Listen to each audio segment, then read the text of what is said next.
Petite sortie avant mon entraînement à la salle. J'avais envie de marcher, de... Oh, c'est quoi ça? J'avais envie de marcher, de profiter un peu, donc je profite de la nature. Et en profitant de la nature, je me suis dit que j'allais vous parler. J'allais vous parler d'un sujet intéressant, c'est tout simplement que le fait que les femmes aiment qu'un homme leur court après. Elles aiment voir si elles valent l'effort qu'un homme va mettre pour elles, voir le fait que elles seront la femme sélectionnée parmi toutes les options qu'il a. Et justement, c'est assez paradoxal parce que, alors oui, d'un côté, c'est flatteur quand on a un homme qui court après, qui essaye de faire son maximum pour nous séduire. Mais est-ce que faire de son maximum pour nous séduire, nous, je suis pas une femme, je parle au nom des femmes, mais est-ce que c'est digne de respect? Parce que oui, au contraire, les femmes préfèrent un homme qui se concentre sur lui. Et c'est justement au moment où il se concentre sur lui qu'elles voient qu'il ne court pas forcément après, c'est là où elles réalisent elles-mêmes leur propre intérêt envers cet homme-là. Donc si tu me regardes, que tu es un homme, que tu poursuis une femme activement, oui, le jeu de la séduction peut être amusant, il peut créer de l'attirance, il peut créer de la tension, mais si de ton côté tu ne vois aucun signe clair de sa part, qu'elle ne se positionne pas, qu'elle ne fait pas des efforts activement pour pouvoir t'aider dans ta mission de la conquérir, le mieux c'est d'arrêter.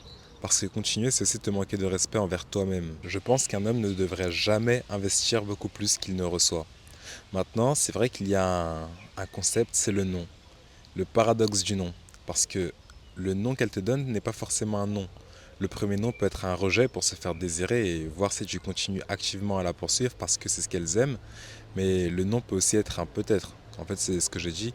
Ça peut être un non qui veut juste voir si tu continues parce qu'elle a envie. Ça peut être un non qui veut dire non, pas sûr, mais essaye plus tard, ce sera peut-être oui. Un non qui veut juste dire non, là où elle te rejette. Et un non qui veut dire oui parce que les noms peuvent aussi dire oui. Donc toi, en tant qu'homme, tu dois être en mesure de pouvoir dissocier, discerner. Est-ce que ce non veut dire non? Est-ce que ce non veut dire peut-être? Est-ce que ce non veut dire essaye encore? Est-ce que ce non veut dire oui? Et là est toute la difficulté pour un homme. Comprendre les femmes. Que veut dire ce non? Alors si on s'arrête à ce que les femmes disent, à ce que les femmes disent en vidéo, un non c'est un non. Si elle te dit non, c'est non, n'essaie pas. Mais maintenant, si on s'arrête à la réalité, à ce qu'on voit sur le terrain, à ce qu'on voit dans la vraie vie, à ce qu'on peut observer, un non ne veut pas toujours dire non. Donc là, à toi, en tant qu'homme, de savoir ce que veut dire son nom. Et je comprends à quel point c'est difficile. Je te comprends. Je te comprends parce que un homme ne devrait pas être dans le flou. Si tu sens que c'est difficile, que tu te poses trop de questions, alors tu devrais prendre du recul. Car tu n'es pas censé être dans le flou. Mais d'un autre côté, c'est vrai que si tu prends du recul, une femme pensera que tu n'es pas intéressé. Parce qu'aujourd'hui, lorsque tu ne cours plus derrière une femme, lorsque tu ne cours pas derrière une femme, elle pense que tu n'es pas intéressé. Mais comprends aussi que courir activement après quelqu'un n'apporte pas de respect. Alors oui, ça peut plaire, mais tu dois dissocier le respect et juste le fait de plaire à la femme.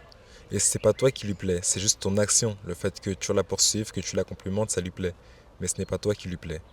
Alors toi, ce que je te recommande, c'est juste de poser un cadre. À partir de maintenant, pose un cadre. Soit elle veut activement être avec toi et elle fait des efforts, soit elle ne veut pas et tu pars. Et si elle veut, tu regardes ses actions, tu n'écoutes pas ses mots. Est-ce qu'elle veut te voir? Est-ce qu'elle te relance? Est-ce qu'elle t'écrit? Est-ce qu'elle tente des choses? C'est ce que tu dois prendre en compte. Une relation, ça se construit sur le long terme et attendre que tout vienne d'un côté, ça ne fonctionnera pas sur le long terme. Alors oui, tu peux montrer ton intérêt, mais poursuivre activement, non. Une relation, ça se... Oh, il y a le soleil qui vient de venir. Je dis, oh, il vient... Oh là là. Une relation, ça se construit sur le long terme et attendre que tout vienne d'un côté, ça ne fonctionnera pas sur le long terme. Donc, tu peux montrer ton intérêt, oui, mais poursuivre activement alors que tu ne vois pas d'effort de sa part, non. Voilà, voilà, c'était mon conseil du jour. Je pense qu'avec tout le soleil qu'il y a, je vais directement aller à la salle de sport. Au revoir.